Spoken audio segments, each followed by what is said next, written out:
Vatican City, scene of yet another meeting of the College of Cardinals as they gather in conclave to select a successor to Pope John Paul I. The press of the world and a vast growing crowd wait until evening for the signal that announces the result of the voting.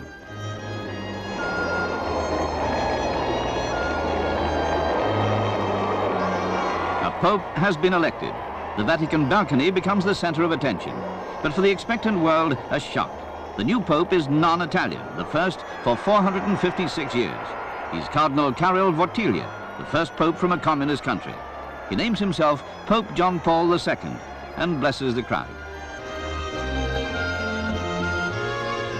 After the initial surprise at the Sacred College's choice, the Catholic and non-Catholic world is overjoyed. The election of Cardinal Wojtyła stirs Polish patriotism, and many Polish expatriates, some in national costume, crowd into St. Peter's Square, with Catholics from other countries for the Pope's inaugural Mass. The appearance of Pope John Paul II is greeted with quiet emotion. Many see the elevation of an Iron Curtain candidate to the papacy as a sign of hope for millions of Christians under communist persecution.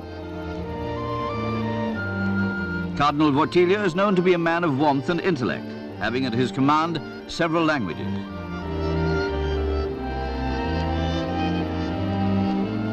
Ornate ritual and regalia at the Pope's wish are discarded. He receives simply the woolen papal stole. Attending the Mass are dignitaries from many countries, King Carlos and Queen Sofia of Spain among them. Pope John Paul receives the cardinals in turn, a word and an embrace for each of them.